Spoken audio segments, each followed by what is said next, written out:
a very warm welcome back to you on this Tuesday morning. This is your feel-good breakfast show, Expresso, on SABC3. Now, on some days there are things that really make you go wow, and then there are things that really blow your mind. In fact, people across the world were treated to a very rare sight yesterday morning, a glorious event known as a supermoon lunar eclipse. Now, this for the first time that it happened in 33 years. The moon and the earth and sun aligned to present a large swollen moon being eclipsed and then painted a rusty red by our planet's shadow. And of course, with us on the line to chat about this incredible event and why it happens is public outreach astronomer at the South African Astronomical Observatory, Dr. Luke Tyus. Good morning, and thank you so much for taking our call, Luke.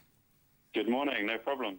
Now, apparently weather conditions were absolutely perfect to view this supermoon lunar eclipse in South Africa if you'd woken up between 3 o'clock and 6 o'clock in the morning. Now, did you get up that early before sunrise so you can get a glimpse of this?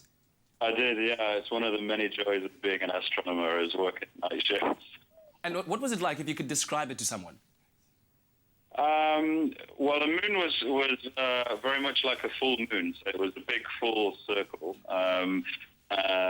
But it was much dimmer than normal with a full moon because we're in shadow, and as you said, it has this deep red, coppery colour. So it was really quite a sight to behold. And what was it that caused this colour and, of course, the size? Because it looked incredibly a lot larger than we are used to it in the night sky.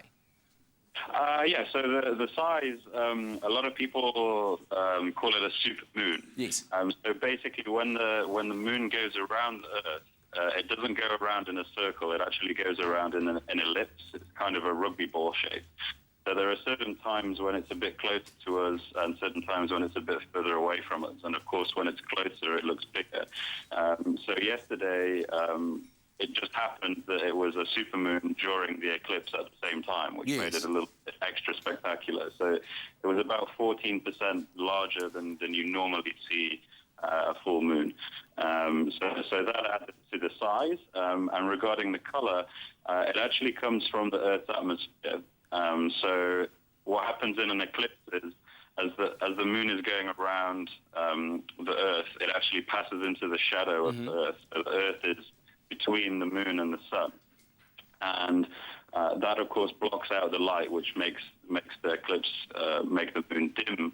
But the red color happens because of the air and the atmosphere of the Earth. So there's a ring of atmosphere around Earth. Yes. And as the sunlight passes through the atmosphere, it actually gets bent 2 times.